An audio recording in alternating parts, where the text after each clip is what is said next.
Olympic దినోత్సవాన్ని పురస్కరించుకుని విజయవాడలో చేపట్టిన ఒలింపిక్ రన్ అత్యంత ఉత్సాహభరితంగా సాగింది. ఆదివారం ఉదయం 7 గంటలకు ఇందిరాగాంధీ మున్సిపల్ కార్పొరేషన్ స్టేడియం వద్ద ప్రారంభమైన ఈ రన్ డివి మానర్ వరకు సాగింది. విజయవాడ సెంట్రల్ నియోజకవర్గ ఎమ్మెల్యే బోండా ఉమా ఈ రన్ను జెండా ఊపి ప్రారంభించారు. రోలర్ స్కేటింగ్ అంతర్జాతీయ క్రీడాకారులు జెన్సీ రాజ్, తేజేష్లు ఈ రన్కు ప్రత్యేక ఆకర్షణగా నిలిచారు.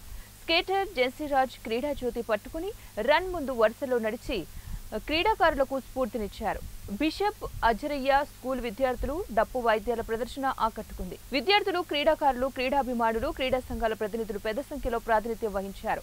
తొలుత అంతర్జాతీయ క్రీడాకారులు జెన్సీ రాజ్, తేజేష్లకు NBK trust chairman, olympic association ఉమ్మడి కృష్ణా జిల్లా అధ్యక్షుడు నాదెండ్ల బ్రహ్మాజీ 5,000 రూపాయల చొప్పున ఆర్థిక సహాయం అందించారు.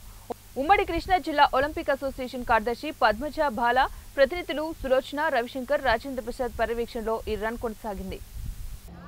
ప్రతి ఒక్కళ్ళు కూడా దాని మీద సమయం కేటాయించాలి.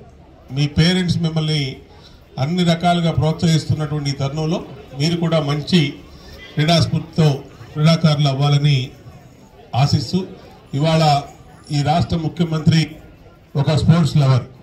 గతంలో కూడా ఏషియన్ స్పోర్ట్స్ కానీ అనేకమైనటువంటి హైదరాబాద్ క్యాపిటల్గా ఉన్నప్పుడు నిర్వహించినటువంటి వ్యక్తి. రాబోయే రోజుల్లో ఇక్కడ మనకి ఇంటర్నేషనల్ స్టేడియంస్ కూడా రాబోతా ఉన్నాయి.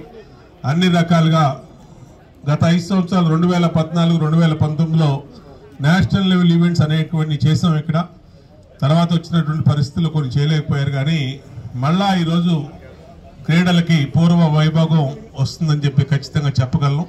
ఎందుకంటే ముఖ్యమంత్రి గారు పూర్తి అవగాహనతో, పూర్తి క్రీడల పట్ల కంప్లీట్గా ఆయన ఇంట్రెస్ట్తో ఉంటారు. కాబట్టి రాబోయే రోజుల్లో అమరావతిలో కూడా ఇంటర్నేషనల్ స్థాయి స్టేడియంస్ కూడా నిర్మిస్తూ ఉన్నారు. దానికి కూడా స్పోర్ట్స్ కాంప్లెక్స్, స్పోర్ట్స్ సిటీని కూడా పెడతా ఉన్నారు. కాబట్టి ఇవన్నీ మీకు అనుకూలంగా ఉంటాయి. కాబట్టి చక్కగా మీరు మీ